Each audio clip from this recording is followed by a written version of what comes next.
on Zoom to actually, the larger technology issues, the landscape has really changed over the last decade, if not more, in terms of how even business is done. Technology is not just the IT department anymore, right? I mean, businesses are completely based and run on technology. So, if I were to just, throw this context itself, Pramath, at you and say that how are you really, what have you observed, let's say, on how leadership has evolved in the last decade with this entire change in the ecosystem? Uday, you should be able to turn on your video there. Good to see Yeah, you there. Thank you. same here, Pramath. See, what you saw just now was an example of how leadership has evolved, right? Because what has happened is largely because of the disruptions due to technology, as well as the fact that there is so much generally happening in the world, uh, where markets have got interlinked, industry boundaries are constantly getting blurred and and are disappearing. And frankly, the workplace itself is changing. Right. So if you look at these three types of areas, the fact that technology is disrupting things, that industry boundaries and globalization is driving a lot of change. Industry boundaries are changing, globalization is driving a lot of change, and the workplace is itself is changing. This places a tremendous overload on leaders. Yeah. Uh, So suddenly now, we said we'll do this Zoom call, but it's unfamiliar technology. Something doesn't work. Yeah. We are all working under pressure to make this work. You're not sure whether our audience is getting annoyed with us that we don't have our technology working. Yeah. Uh, Now I'm trying to sort of there's the dog barking outside, which I'm worried about because I'm saying my audio must be really poor. I wish I was in the office when I was doing this, or I should have shut my windows and doors. Yeah. And so it's a very, it's exactly what is happening. And suddenly now you have to sound logical and cogent when you ask me a question. And there is this cognitive overload in my brain that how can I improve this audio that we have? And there is the emotional overload as well, because you are struggling, you're under pressure. So I think leaders, fortunately or unfortunately, have this now. This is going to be the scenario. This is going to be the new normal, and this is not just the pandemic. Actually, everybody's talking about the pandemic. That's a recency bias that we have. Yeah. But this is how life was before the pandemic also. That's Pandemic true. has only brought it all home to us. Yeah. Yeah. So I think that the level of agility, I call it the level of agility that leaders need to, to take these unfamiliar, very unanticipated situations that are thrown at them and react to them as would be expected of a leader, Yeah. requires quick thinking, quick reaction, and action, so that you can move ahead. And That's this true. idea of agility, which I think has become really central, that the the reaction times have become much smaller, much That's shorter. that's true. That's true. That's So true. it's unfamiliar, and you have to react quickly. Yeah. In Yes, fact, I was. Yeah. Sorry. Sorry. Please. I'm done. Yeah. So that's what you said is of great relevance, and we are seeing this on an everyday basis at work. And I'm just wondering that I mean, there's a large bunch of candidates out there, students out there who are just about going to step or at the threshold of getting, crossing a certain stage of their life and getting into a leadership role. Now, there is this whole the current leadership the seniors today, so to speak, who are already the captains of their firms, respective firms, are coming from a certain context, a certain perspective, and a certain capability. And now these new youngsters who are probably also, watching us chat about this subject, are at a place where a big burden, a big set of expectations will be on them to come and take over the mantles and also solve for not just the traditional capabilities and competencies of leadership, but also the technology implications of it, so to speak. So where are you seeing the curriculum, the pedagogy, etc., of leadership and business schools?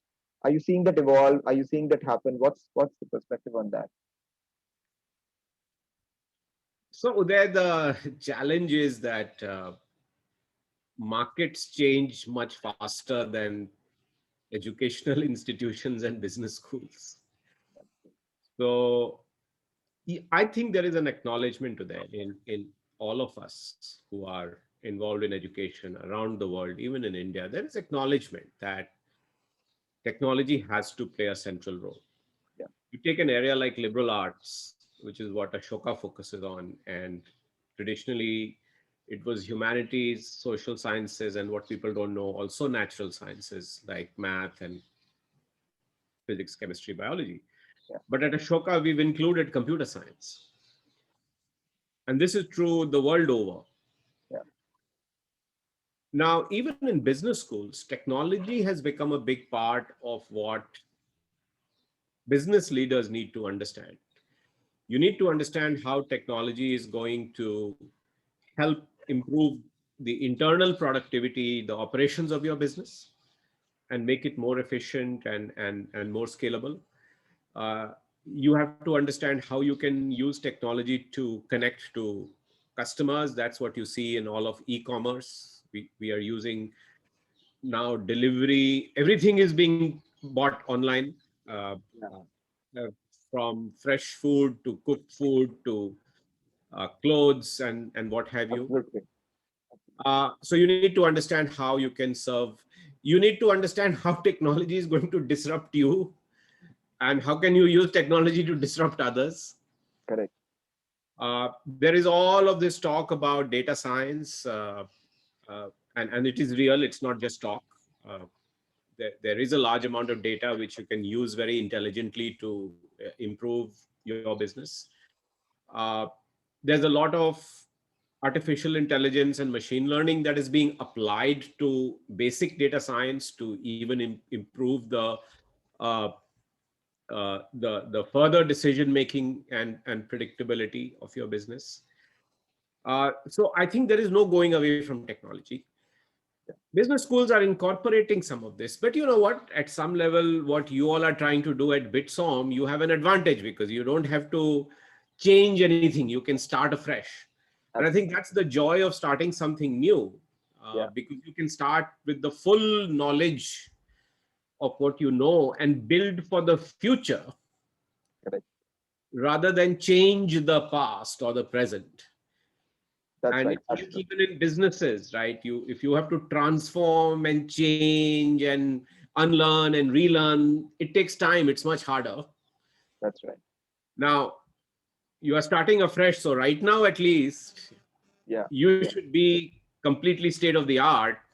Hopefully it'll be a while before you go out of date, and hopefully you will never go out of date. But I think you have a real advantage that you're starting from scratch and you can incorporate all these. And I think that's reflected in your curriculum. I took a look at some of Yes. the things you all are doing. I think it's already reflecting in your curriculum. Yeah. It does. This boundary between business and technology is completely getting blurred. I mean, it's one and the same. Just like supply chain, operations, marketing, finance, nobody questions why is that part of business. I think Yeah. very soon we will not question why technology and data science and AI and ML and cloud and are part of a business education. Yeah. Great. No, thank you. I mean, thank you. So, in fact, it was interesting that you mentioned all of these things: data analytics, AI, ML, and you're absolutely right. I was going to mention that. let's say I have not seen any of the marquee business schools. I am from one of them, so to speak. But having said that, uh, make, let's say, a technology course part of the mandatory curriculum, because the way technology is now become mandatory, so to speak, in business, now we have also ensured that it is part of the curriculum. We do intend to teach each and every student, regardless of it being an elective or not, it is a course on analytics, it's a course on technology in business, design thinking as a way of thinking, or a method for problem solving is going to be a standard course. What though one does wonder, Pramath, is that we are also equally and genuinely endeavoring to make the classroom not just a classroom of one sort or a unidimensional classroom, but a diverse classroom. We want students from all streams to come in and apply their mind, learn, go out, and then apply it onto the world. So, if one is not an engineer for a moment, uh, how would they tackle? How would she or he tackle this whole thing of technology? How much of background does one need? What is the base from where one starts? Uday, I'm not an engineer, and I'm not an MBA, and I set up a business school, and I never studied liberal arts and set up a liberal arts institution. But not to make a joke of your question, I think it's an important question. But I fundamentally believe that anyone can do anything. That's my slogan in life. Yeah, And I've seen this in many programs, and many I've involved. I was at a board meeting of a design institution today, and we were very proudly claiming that a bunch of lawyers are in our program, and our bunch of people with sociology backgrounds in our program. And the same thing was asked by the board members, that how do you manage in a class when you're going to have people who have already studied design for undergrad, with a guy who's done law, and then a woman who's done sociology. How do you manage that? It's a good question. uh, but you know what, programs like yours and ours are kind of opt in. So yeah, people are already, see, motivation is a big factor. So if people that's are already motivated to study, they will go study whatever, right? yeah, yeah, uh, so that's one big factor. The second is that I don't think you need the technology, the technical knowledge of technology in this case. You need to know enough to not be a imposter, that you're not just using the jargon, but you understand level one, level two of what it means to say, for example, data analytics, data science, AI, ML. What are the differences, right? But for example, I'm teaching digital leadership to a large public sector in India. Uh, Roughly in the course of 5 lectures or so, we give them a very good idea of this level one, level two, regardless of what background people are coming from, which is what they need for running businesses. yeah. If they were Intelli- being trained to do software programming, that would have been a different thing. Correct. It's And about being able to ask the right questions, even. I correct. think. They are able to ask the right questions. They are able to build the right teams. They're able to go to the right experts. They're able to look at their own business and say, "Oh, this is how I'll use ML, or this is how I'll use AI. Where will I use AI, and where will I use data analytics, and where is it just about using the cloud to reduce my costs?" That's right. That's So right. that level, I think you can teach. And most guys who are hardcore techies don't understand the business implications. So the business implications you can teach. Yeah, absolutely. And Absolutely. that's what you need. You need, in any context, how do Correct. you bring in technology, and what could be the business impact of that? Absolutely. Absolutely. The It, last thing I will say, Uday, is that trust me, when you have a diverse class, students teach each other. yeah. Yeah, absolutely. That's the whole idea. You're absolutely right. That's the whole idea, that the whole problem of being in a unidimensional classroom is that your own set of thoughts, however good they are, only keep getting reinforced, and you never learn. You never get a fresh perspective.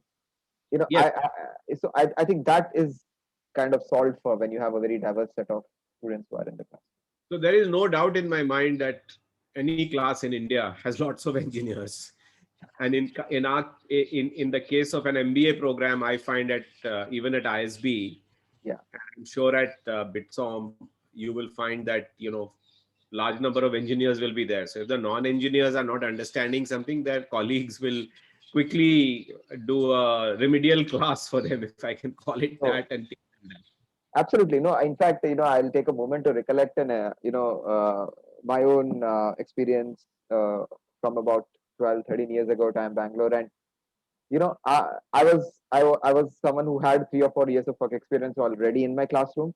But, I distinctly remember there were chartered accountants who are also there a lot nowadays in the classroom. But there was this physics grad, this absolutely fresh physics grad, and she was, while being a physics grad and a stellar student in her own right, was brilliant at designing, fashion designing especially. She had these albums she used to carry. She used to just sketch and make these fantastic sketches. And she was the sharpest student in economics, interestingly. This combination of things, just because the students are so diverse and brilliant, and the way I never used to sometimes just get some concepts despite being a so-called engineer. And this it was fantastic to get these perspectives together and learn from each other. And one went into a consulting company, the other went into an investment bank, and I went into a conglomerate. So I think it's just that the power of a diverse classroom just came out because we were able to help each other and see those diverse perspectives. We just intend to make it even more intense at Bitsom.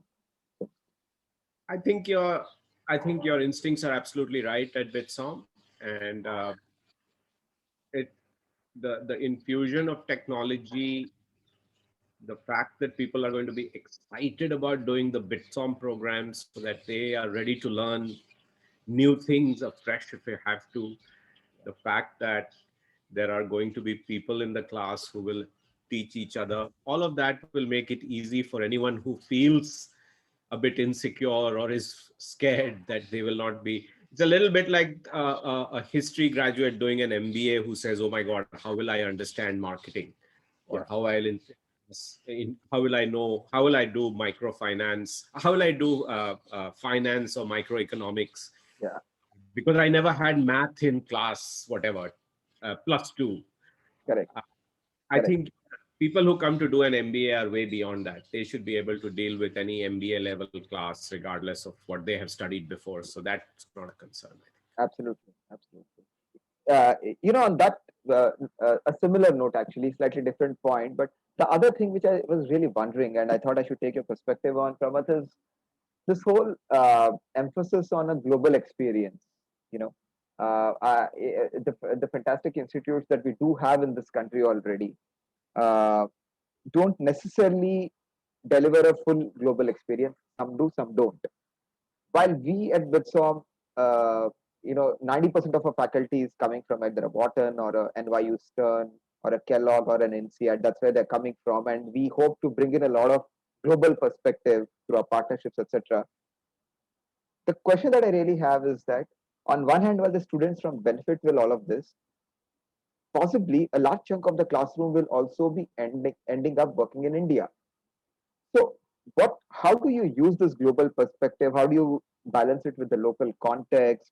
How are these important? And, how do you think students should look at it? So, firstly, I think you need both perspectives.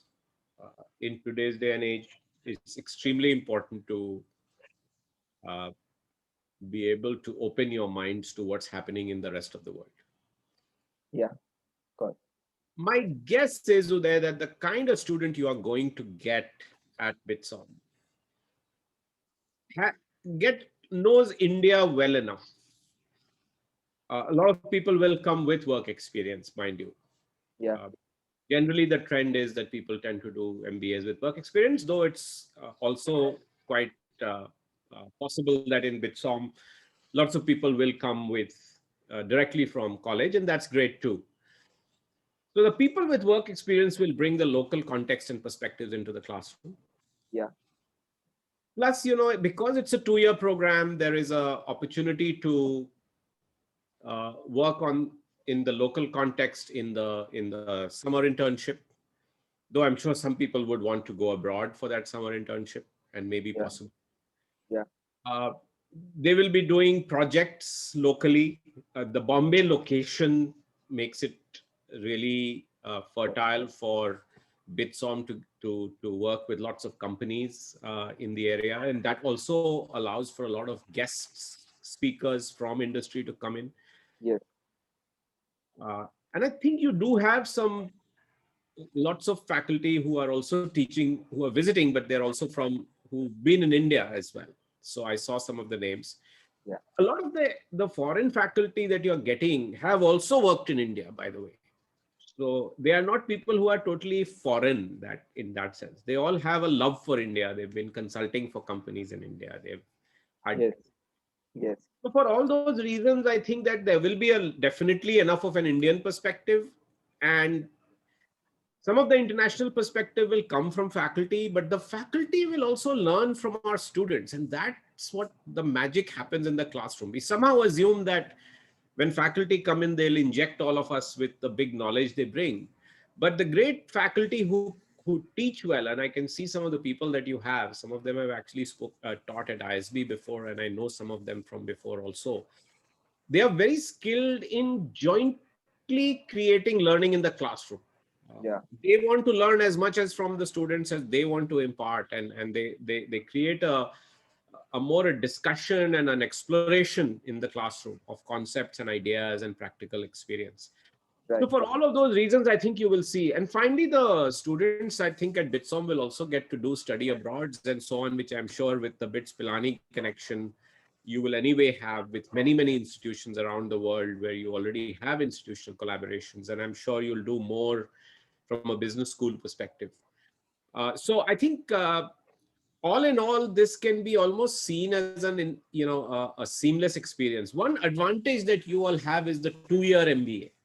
yeah, So there's a lot you can do. You can really plan your 2 years, right? yes, There's 4 semesters plus a summer. So yeah, if you will, there are lots of modules which you can spend outside, both spend outside the institution as well as outside the shores of India to get that international experience. So I don't know. I feel like I'm rambling a little bit, but is that what you are asking? yeah, yeah, yeah, absolutely, absolutely, absolutely. I think fairly bang on. In fact, uh,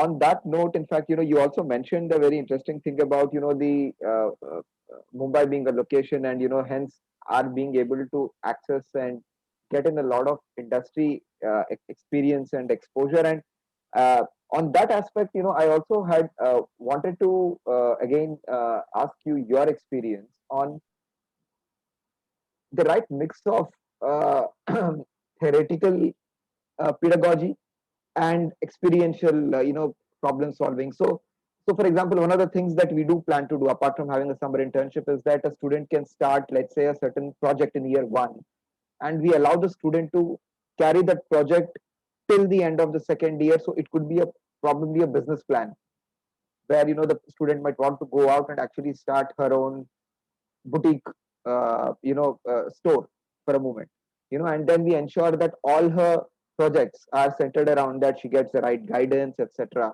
That could be an example. So do you think that would make sense, and what's the right amount of industry, what's the right amount of theory, how do you work that out? See, ultimately, there is no right balance that I know of. It's really how well you intertwine the project-based learning with the classroom-based learning. Yeah, And it's how well you have faculty who can facilitate that, because you do want to intertwine correct, the theory and the practice. You don't want to just do it in concept, that's right, that you do a project here and you do a project there and you study something in the classroom and somehow it'll all come together. I mean, somehow it could come together. You could leave it to the student to connect the dots. correct, But when I've seen it done well, you combine all three very well. And I'm sure you all are thinking about it that way. correct, And the balance could be 20-80 of project to theory, or it could be 50-50. I think that's the actual number or proportion and relative importance is less important. What is important is to do it seamlessly. But I'm a big believer in project-based learning. And by the way, this is the hottest thing in pedagogy, right? In fact, one of the big concerns about learning moving online is not so much that you are not going to interact directly with the professor. In some ways, you could argue that you can, in some cases, interact better with the professor in this format. Yeah. Yeah. But that a lot of the learning by doing, the experiential learning, the project-based learning, and these are all labels that is being given to this area of pedagogy. PBL, project-based learning, people say, Yeah. experiential learning, right? So this is actually now an established way to teach and learn for in many disciplines. And so I'm a big fan of it. Interestingly, I discovered it when I was working in the field of design, where for as long as design education has existed, people learn by solving a real problem. Yeah. Correct. And at the end of each course, they don't actually have an exam. They actually present their solution in front of a jury. Right. This jury is not your teachers. It's some three people from outside who come in, who don't know you, who don't know your, teachers, who, well, may know your teachers, but are not your teachers per se. They are independent examiners in some case. So, it's a And practitioners probably. correct. So I think what you are describing is something similar, right? I'm sure Yeah. this is these students will come up with an idea either by on their own or with some of their colleagues. They'll develop that idea. They will incorporate inputs from what they are learning in the classroom. They will seek advice from mentors, and probably at the end of the 2 years get to pitch it as in a pitch to a funder or a VC, and then it doesn't end there, right? They can continue to go work on it. But even if they don't become entrepreneurs, I think the best learning happens that way. Uday, this is not that different from, I'm sure, the case-based method that you were Yeah. exposed to at IIM Yeah. Bangalore. Yes. Even when I joined McKinsey, I had no idea of management. So I was put through a 4-week boot camp called a mini MBA. Okay.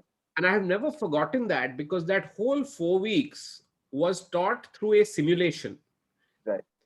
Now, a Absolutely. simulation was called a simulation because it was a simulation. It was a situation that was created for you to feel like you are in the real world. Yeah. I think what project-based learning does is take that same idea one step further and Yeah. says, hey, why do I have to simulate? Correct. Here's a Correct. real life situation. Go build a business. Absolutely. Absolutely. That's the idea. That's the idea. Absolutely. In fact, to supplement that, and that will segue into my next question that I have for you is, so we also believe that, while, we do teach students the basics, the core of management, uh, marketing and economics and, operations and so on. And then we also teach them technology, analytics, design thinking. There's also a complete parallel track we intend to run on skills.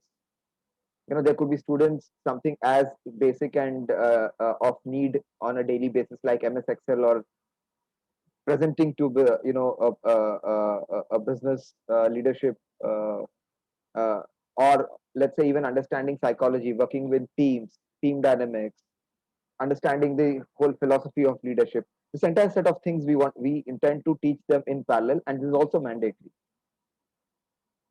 So in this context, how do you think this will be appreciated by recruiters who are going to come to the campus? And a few of them are showing interest already. I mean, the leading consultants, the leading investment bankers, FMCGs are showing a lot of interest in already. But do you think the students will be able to really use all this, and will the recruiters appreciate it? I think the recruiters will definitely appreciate this, Uday. I think this is the big gap in management and generally technical education and education in our country. Uh, and by the way, I certainly am a big fan of it. What I'm doing at Harappa is really just about this. Yeah. If you think about it, Harappa is happening mainly because this is not happening in the B school. It should have happened in the B school. It should have happened Absolutely. in college. right? Absolutely. But because people are not taught these things, I'm teaching them after the fact. Yeah. Now, the idea simply is this: what we haven't incorporated into our education is that it is not only about technical skills. Yeah. You need what unfortunately people call soft skills, but they are not just soft, they are hard. They're very hard. Absolutely. And you can call them life skills, growth skills. Some people call them superpowers. Some people call them power skills. You can give them whatever name. Yeah. But the truth is, so far, our educational institutions in India, right from school through college, through MBA programs, have assumed that people will learn this somehow. Correct. The problem is people don't learn this at all. It's only when they get into the workplace that they realize that they actually don't know how to communicate. They Exactly. don't really know how to deal with uncertainty. They don't really know how to deal with failure. In fact, all through our lives, we've been told you have to come first, first, first, first, first. And some people deal with failure, and some people deal with failure and deal with it badly. They haven't realized that at the workplace you fail every day, you screw up all the time, That's and right. that's part of life. So I think the so-called soft part of the curriculum, I think, which is what you're talking about, Yeah. and it goes back to my original point, to the first question you asked there. How do you develop cognitive and emotional agility? Yes. I've taught you all the concepts, but in that heat of the moment, will you be able to apply that right concept? Correct. And in that heat of the moment, you will actually have two concepts that you can apply, giving you two different answers. Which answer will you pick? And how will you pick it? And why will you pick it? And what judgment will you use? That's what this rest of the curriculum you are talking about should teach our students. So I think employers really value that because they see it missing in the graduates that they hire, even from the top schools. And by the way, I've hired MBAs for 25 years now, and I think it's gotten worse. Yeah. People have zero exposure. They go Correct. through college, they go through school, they go through college, they do an MBA. They've never really worked. Even if they worked a few years in the middle as a software engineer or a data scientist, very limited exposure. It's almost an extension of their college life. Correct. So this is Correct. the only way that you truly open up their mind. I think there's also one other aspect, which is not just the life skills aspect and the social skills aspect and the behavior skills and the emotional skills aspect, but the aspect of the interconnectedness of everything. That's Now, right. look at our country. The kind of politics or the kind of policies, the kind of global economics, the pandemic, Mm. all of this actually drives value creation in a business. That is what really makes your business successful or unsuccessful. Correct. Absolutely. Nobody ever teaches you that in business school. Some B schools may be having one course on government, business, society. Most schools don't even have that. It's an elective, and most students will say, "Arey, why do I need to do this? Let me specialize in digital marketing," right? But your digital marketing will be determined by how the government is going to control OTT content or Yeah. content on Twitter, and what will happen to Chinese investments in India, and so on and so forth, right? Correct. The ability to expose students to the complexities of everything that will impact their businesses in the long run is extremely important for a high quality MBA program. And I think that if you are addressing through these modules are going to be very, very critical. Students Yeah. will find it interesting. They may not immediately appreciate. They may say, why am I being taught this? Should Right. I not be really learning some more technical skills, something advanced like derivatives Yeah. or some advanced concept in marketing? But I think when they get out, they will realize that. And I think these skills will be very marketable from a job and recruitment perspective, placement and recruitment perspective. No, absolutely. You're bang on right there, Pramath. And the way we've structured it at Bitsom, just so that you know, is that students will miss on neither of these two aspects. And I say that because in the second year there are five very distinct specializations one can choose from. So if a student does want to, become an expert in an e-commerce business and digital marketing, they choose their specialization and they certainly go through that in detail. But this parallel track that we are creating, which is called as winning at the workplace, actually ensures that the student not only does his specialization, but also goes out, steps out of the school, having learned about these dynamics of how, let's say, a business policy and the government interact with each other, how societies react, what's the psychology of a consumer. All of these are also going in hand in hand. So I'm sure I do believe that that's something that will be of great use to them. That's it. In fact, it's always a pleasure, and I could go on and on, but there are a few questions coming in from some of the participants, which I want to direct at you. In fact, this is one interesting question which lies at direct intersection of what you do and what you have done.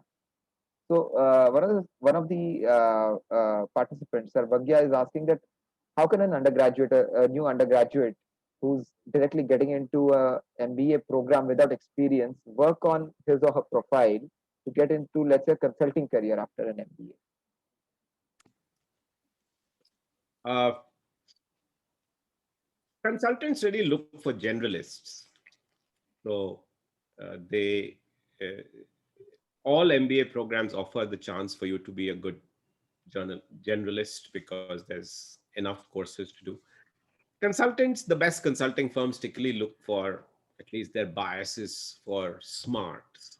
Yeah, So if you really aspire to a consulting career, be prepared to work your butt off and get the best grades in class. At least that will get you an interview.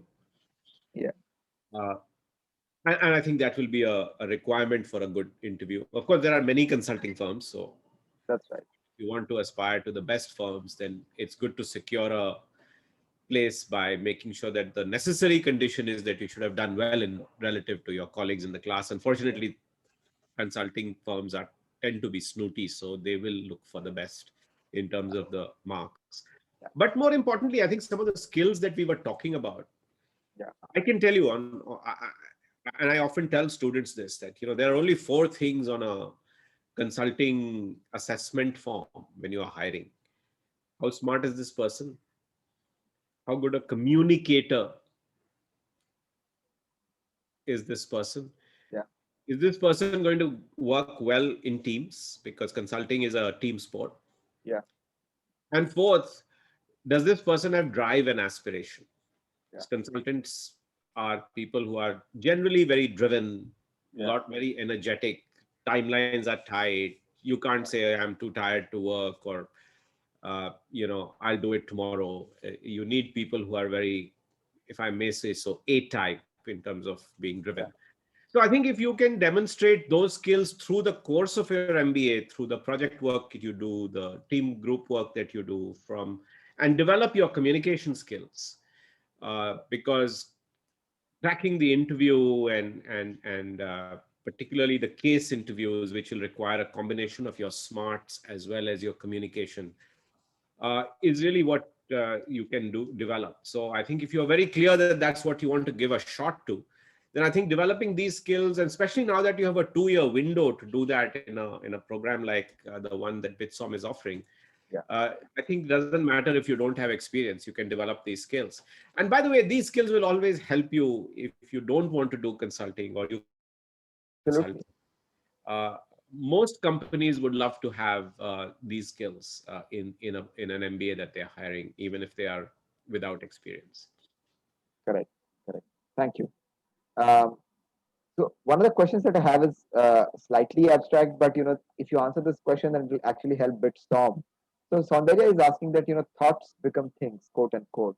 And in this context, what is the ideal mindset or the thought process that a new age business school should have? If you could maybe summarize a few things that would answer that. The mindset. Yeah, I think the mindset of agility.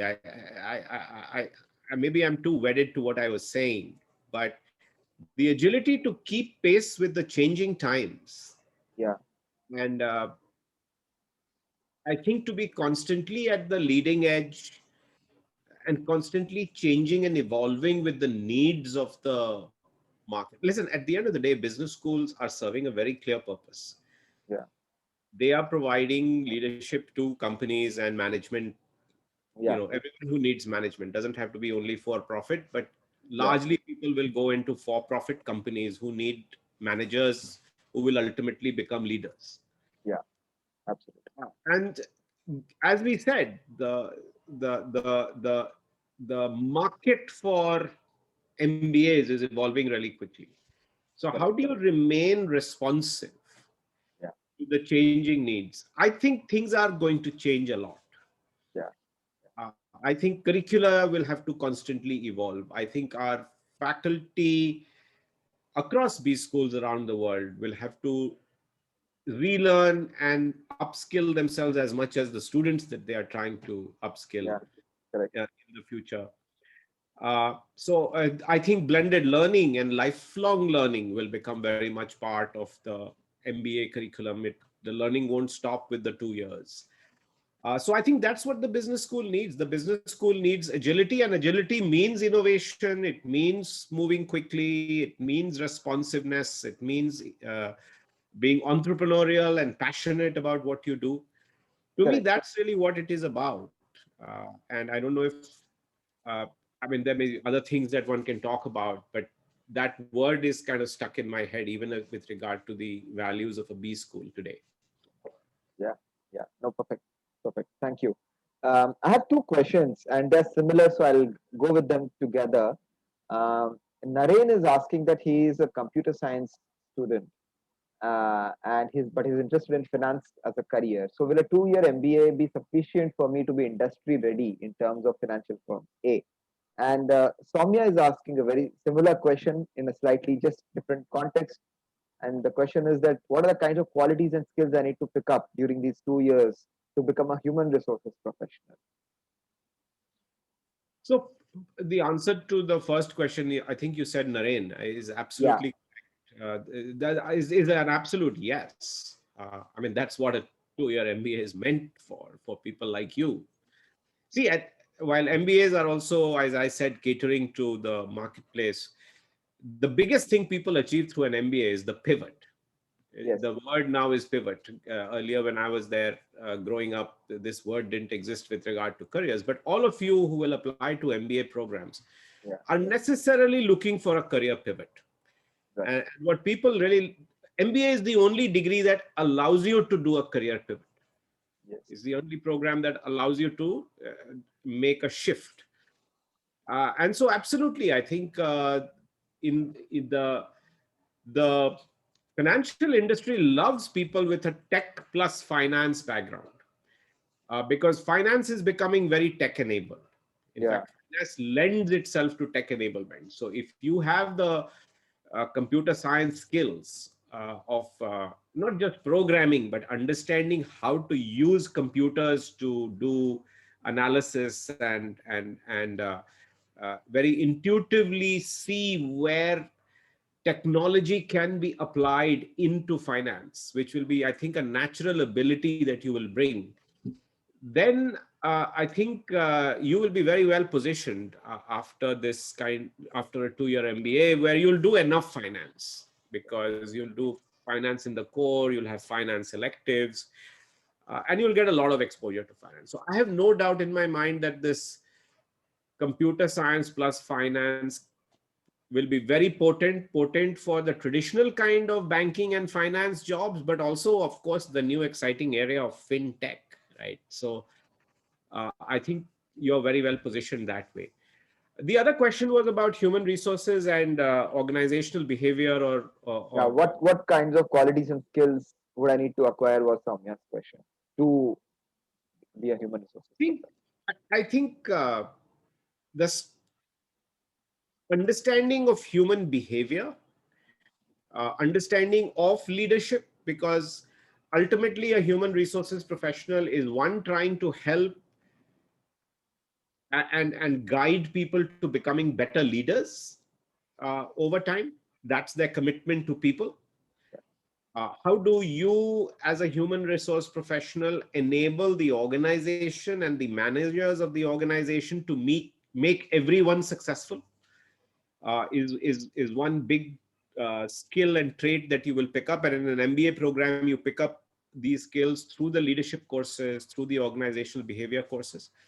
But there is also a part to a good human resources professional which needs to deal with the the processes and the innovations associated with the core process of attracting, assessing, retaining, and nurturing people, right? There's a very strong process element and best practices element to it, Yeah, which is also very important, a familiarity of how that process actually works. that's Uh, right. and that's a core process of any organization. Understanding the differences in that, between small organizations and large organizations, understanding things like compensation and evaluation and assessments. We are all again, the disruptions that we were talking about are also affecting organizational the HR function in a big way. I see that all the time because technology has disrupted recruiting, for example. And technology is being used, and that's what I'm leveraging at Harappa in learning and development, which is this whole nurturing of leaders point.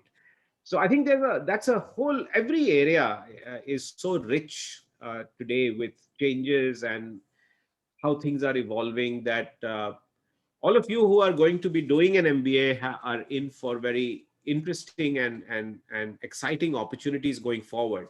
And I did want to add that to where we started today, that while we talked about the disruption and the challenges, Yeah, I think I particularly left it on a note which was sounded a bit ominous. But if I was a 20 something looking at doing an MBA today, I would be very excited, because if you go to a top tier MBA program and get the opportunity which Bitsom is creating, which is, you have an exciting future ahead of you. I have no doubt in my mind because of the opportunities that are coming up. yeah. Great. So I think we're kind of running out of time, Pramath. There are a couple of questions. I'll quickly squeeze them in. One, I Yes, think, more for me to answer or us to answer than you. So the question Monojit has is that, in the context of one of your earlier answers on how much of the pedagogy would be case-based learning and project-based learning, and how much of it is in theory? Is it 20%? Is it 40%? So for Bitsom, the answer really is that we really give the flexibility to our very extremely experienced and rockstar faculty to choose the right proportion of uh, case-based learning, or whether they want to do a bit of theory, they want to do simulations, etc. Having said that, largely the trend is that all these faculty members that we're bringing in have a very strong reputation to of bringing in a lot of industry practice into the classroom, so that they themselves do a lot of research, they do a lot of consulting. So there is, whatever methodology they choose, they ensure that the students in the classroom get a lot of exposure to the real world stuff that's happening in their area of knowledge. So that's the so the last question that I think, given the time that we are left with, Pramath, I will ask you is, okay, uh, is an expected one, that what's this whole halabalu that uh, Musk is creating around, MBA is not MEA not being a relevant uh, skill or a degree qualification anymore, and they destroy value more than creating value, I suppose. So what's your take on that? no, uh, who is creating this, by the way? Just what's appearing in media sometimes is what Yeah, is. yeah, yeah, yeah, yeah. What's appearing in media? No, I think these are extreme reactions, right? Listen, companies have always failed uh, ethical and unethical practices always have been around. Yeah, Uh, and you can't blame the whole community for the exceptions and the violations that happen. yeah, My yeah, view is that the MBA degree is still very relevant. I think the plain vanilla MBA from the past will start to lose its relevance, and people will say that, hey, I don't need this. I'd rather go and do some bunch of online courses and go and work rather than do this. I think what has happened is the relative quality of stuff that you can do outside of the MBA has gone up. People have many other alternatives. So they are saying, listen, unless I get a high quality MBA, there's no point in wasting my time. I might as well do some online course, or I might as well go to Ashoka's liberal arts programs, or some other university's design program, and do something exciting and interdisciplinary, and I'll work my way to the same job. I don't necessarily need an MBA. But I think the high quality MBA, and which people like you are providing through Bitsom, will always be in demand. I have no doubt in my mind that this will sustain. It's going to be evergreen. yeah. Lovely. Thank you. If you have a few more minutes from it, I could squeeze in a couple of more questions because they're just flowing in. And And I think the attendees are also around. So let's have fun. People can leave when they have to leave. Let's. lovely. So, Yeah. so this Ayush is asking a question which is more of a supplementary question. That while you spoke about we responded to Naren and said that a computer science engineer could use the 2 years to become a financial market expert, so to speak. He's saying, what about non-engineers and what about engineers who are not computer science engineers? Is it a level playing field really? Is I think what Ayush is asking us. Ayush is asking a metallurgical engineer who went on to work in a management consulting job and in the world of business without ever doing an MBA. Yeah, What do you think I'm going to say, Ayush? Of course you can. And, like I said, see, when you do a master's degree in management or an MBA, frankly, what you did before doesn't matter. If what you did intersects with what you are going to do later, suppose I was a metallurgical engineer and I did management and I wanted to go work in a steel plant or one of the Aditya Birla Group's aluminum business, then obviously some of my metallurgy knowledge would perhaps be helpful. And that was the example of computer science and finance coming together. But on the other hand, listen, I went on to do a PhD in robotics, and it came on the back of just one computer science course that I had done, programming course that I had done in my 4-year engineering degree. I'm sure you know enough technology, enough math, enough about computers, whatever engineering you would have done if you are a recent engineering graduate, that you will be able to leverage the MBA in ways that you haven't even imagined. I think the great thing about the MBA is that it opens up opportunities. Uh, it opens up opportunities in ways that you cannot imagine right now. You'll only realize that when you get in there, and you'll start discovering new areas, and you'll say, oh wow, I can do this, I can do that. The good news is that as an engineer, you are not debarred, you're not certainly disadvantaged. Uh, a lot of what is there in the management domain is very scientific in that sense. So you'll pick up concepts like finance and economics, to some extent, operations, marketing, even strategy, which is very sort of logical and rational, very quickly as an engineer. So engineers do. I don't want to discourage the others because next they will say, hey, what will happen to us if we are not engineers? And we've already answered the question. I really think that you should not worry about what department you were or what you studied before. I think this is I'm a big fan of the MBA program. I think it's a great opportunity. It gives you such great exposure. By the way, the other thing that the MBA, it's the only masters which allows you to study with people from other disciplines. Think about it. yeah, Any other masters, you would have had to be in the same field as the field in which you're doing your master's. If you did a master's in mechanical engineering, you'd have to be a mechanical engineer before. If you did a master's in computer science, you would have to study computer science before. If you did a master's in economics, you would have to do a master's in economics before. Here, this is the only degree which says, listen, come, whichever discipline you are, come, doesn't matter. And by the way, this has been going on for 100 years. So people from all walks of life have gone into an MBA and being hugely successful. That's the best answer I can give you.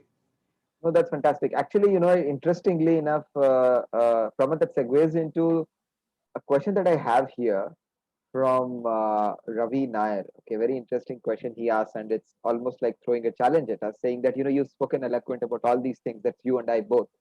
He says that, are you saying, fundamentally is asking that it seems that you're encouraging a 40-year-old to apply and go for a course, for this course as well. And he says that my query is that people who I talk to are recommending that I go to the US for my MBA, because an Indian school will not accept a 40-year-old, and employers once I graduate may not even be interested in looking at me, and hence would Bitsom encourage me, and would you in fact recommend, is fundamentally I think he's asking us. You know, Following. at ISB Uday, we have people in the late 40s. Ravi is still young. Yeah. Uh, we have found that the people who are older uh, do take a little longer to find jobs, right? Because when people come, when this typical campus recruiting happens, people, the guys who come in are looking to hire management trainees, right? Or entry level people, which Yeah. they hire in bulk and buy, if you will. Yeah. So the process of placing people who are older is slightly more customized, individualized, and it takes longer. Yeah. Again, we've been doing this for 10 years, 20 years at ISP. And in fact, we love the people who come out of the army or who come out with extensive from the government, who come out from the kind of experience Ravi has had. And if you heard that they were not getting placed, you would have heard it by now, but they do get placed. It just takes a little while.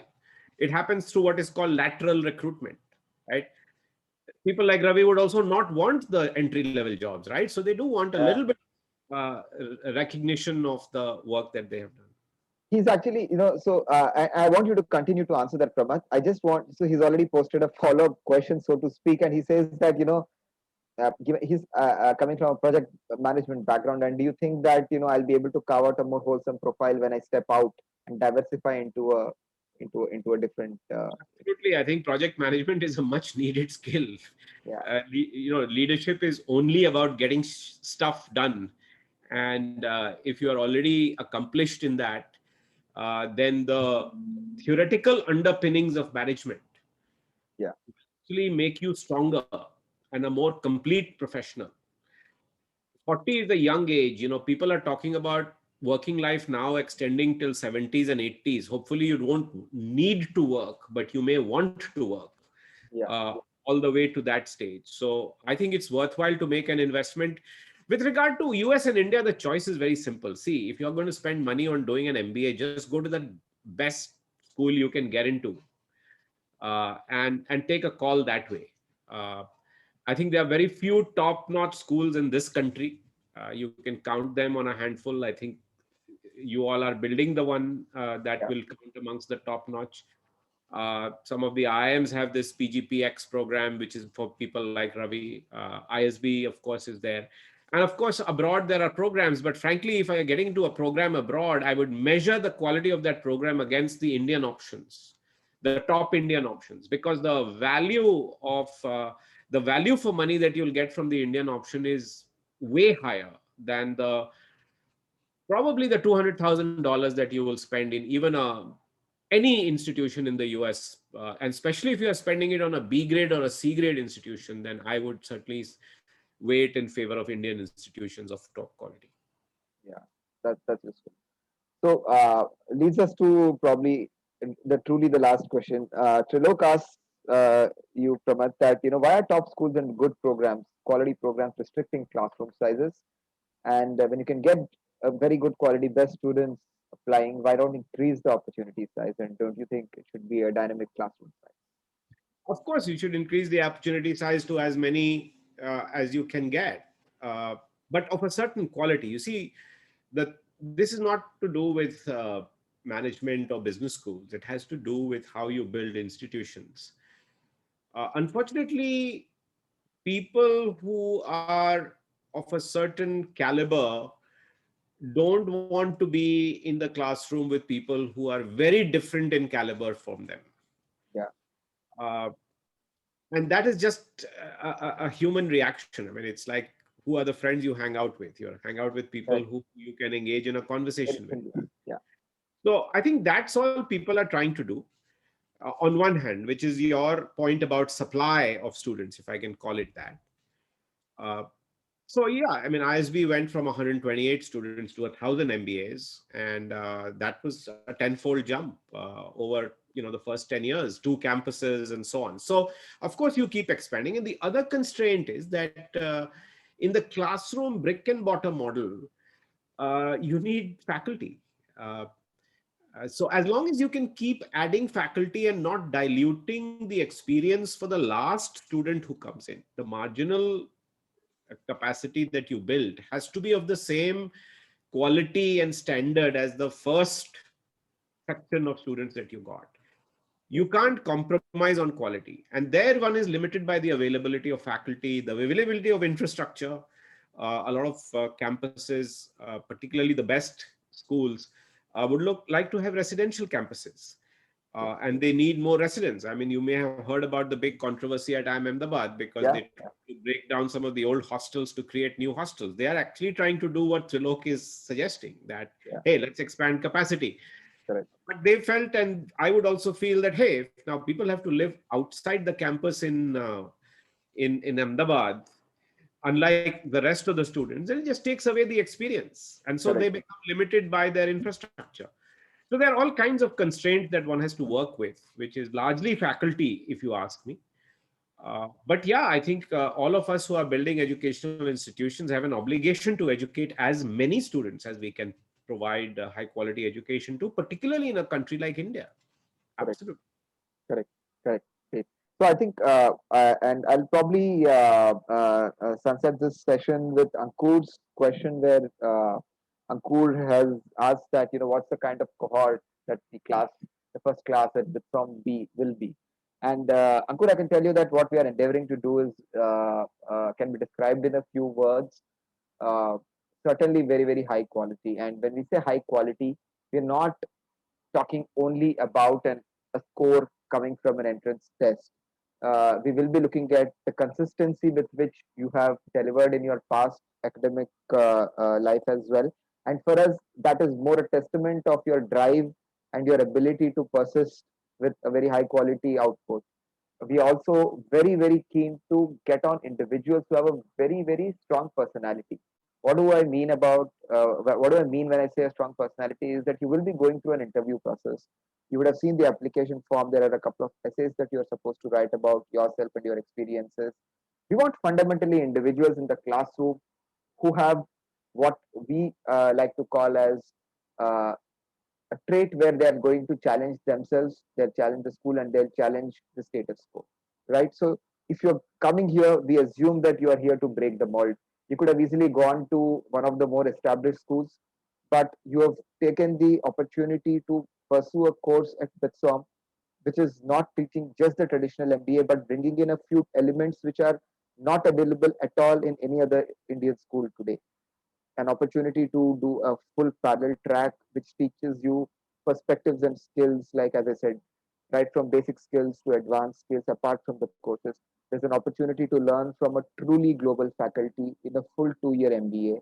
There's an opportunity to actually pick one of the three career tracks on developmental, governmental, or not for profit sectors. So there are many firsts in this class. So fundamentally, we are saying that the cohort will be a bunch of students who are ready to break the mold and go out and deliver. I think that's the key. That's the kind of student we are looking for. And well, you're very welcome to apply. And thank you, Ravi. You are very welcome to apply as well. And it's always Very fascinating talking to you, Pramath, and thank you so much for your very, very valuable time on a Saturday evening. We do realize that you could have been doing anything else, but you chose to spend your time with us. Thank you so much for that. No, Uday, it's always good to be talking to you, and I think you prepared well because you asked me some really engaging questions, and I didn't know how time flew by. We've actually been at it for almost 75 minutes.